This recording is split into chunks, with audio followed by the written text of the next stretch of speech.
All right, we've got a rainy day activity pack that opens up with Velcro here, and inside it contains these 4 books that have a variety of activities for the kids to do on a rainy day. Here's a doodle pad. They finished the picture. This is one of my favorite things as a kid, was filling in the gaps of a picture. And then a coloring book. So it's kind of nice if you have multiple kids, you can kind of divide and conquer and give each one a little book to be occupied with. These have little puzzles for them to solve and just various activities for them to complete and things to make and do on a rainy day. So for example, you can make seahorse pencil toppers. It gives you step-by-step instructions with pictures. And most all of these use materials you would have on hand so that when the rain starts pouring, you're ready to pull this out and you'll be set. Big Book of Stars and Planets. This is obviously nonfiction with bite-sized pieces of information wrapped in and around different pictures. They fold out. There's about 3 or 4 spots in the book where the pages expand, and they are not paper bound, or not,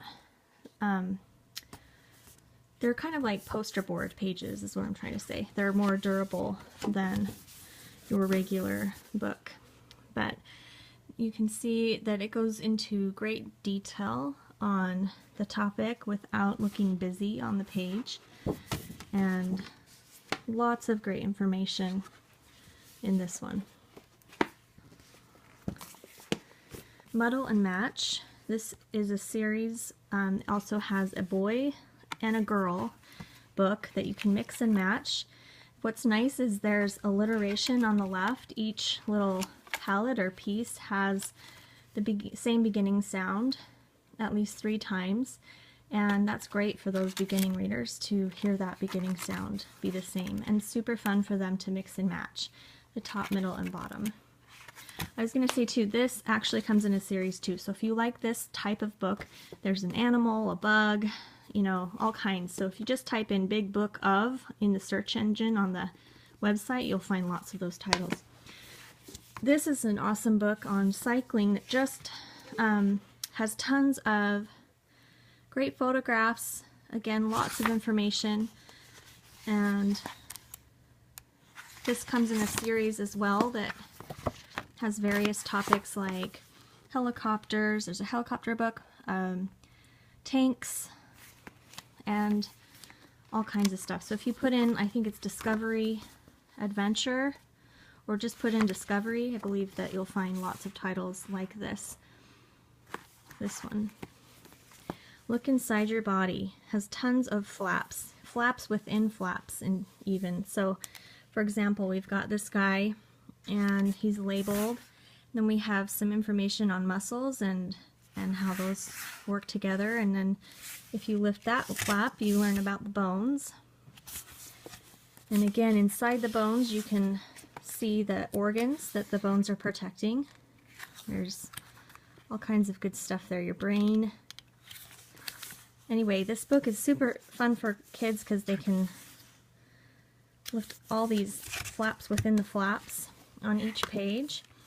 We've got wonderful digestive system here, working on the food. And anyway, they say that kids who are reading flap books with flaps are able to retain at least, or up to, I should say, 40% more of the information when they're actively using flaps, or using their fingers to open the flaps. Listen and Learn First English Words. So this one has a bunch of cards in here that you can pull out with different themes, like the farm, or this one I have Things That Go, out and ready. Things that go. And you can push go and then push on any button and it will read it to you. So Digger.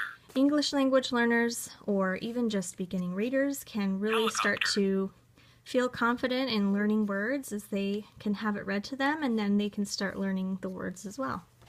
So that's one of my favorites. Eggs and Chicks, and Horses and Ponies both come in this illustrates a series we have called Beginning Science Readers. And I'll just kind of thumb through here again to show some of those awesome photographs.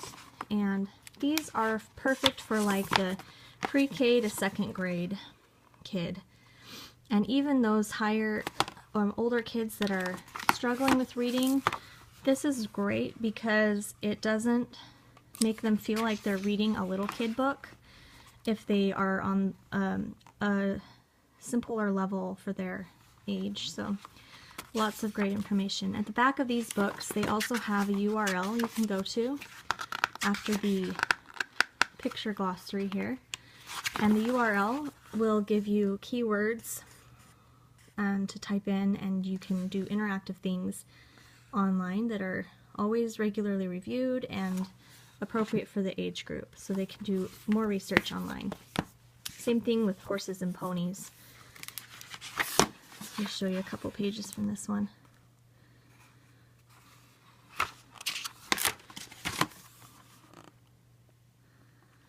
Really great stuff. Fingerprint activities. You've got ink pads on this side with templates over on the left that will give you ideas for different things you can do with your thumbprint or fingerprints. So you're completing the picture, but it's giving you instructions too on how you could try different things to complete the picture. It's really fun. My son is kind of obsessed with this book. I love that after you're done, they can give you ideas on what you can draw on top to make it even more unique and creative. First Encyclopedia of Seas and Oceans. This is a little bit like the Eggs and Chicks and Horses and Ponies, but a level harder. You can see there's a little more text per page, but the photographs are still phenomenal, and each page on these ones has internet links. So you can go on, if you really like this page, whales, all about whales, then you can go online and type in the page numbers, and they'll give you specific things to learn more about on that page.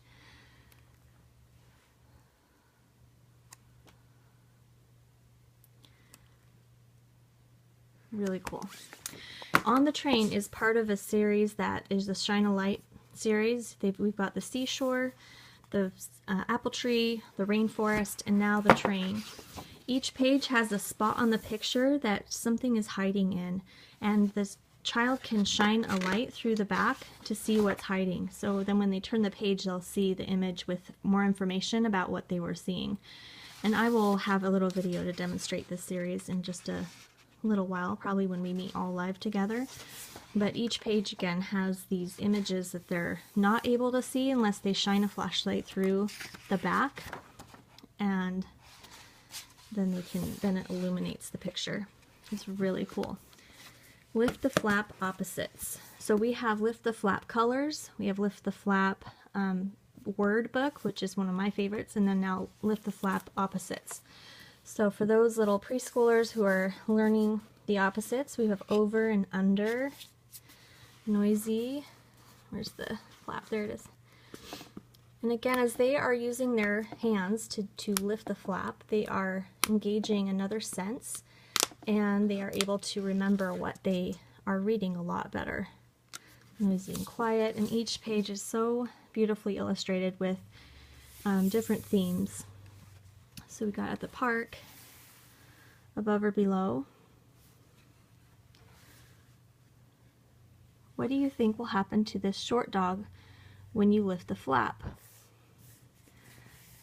And then, let's see what happens. I actually don't know. I've never lifted this one.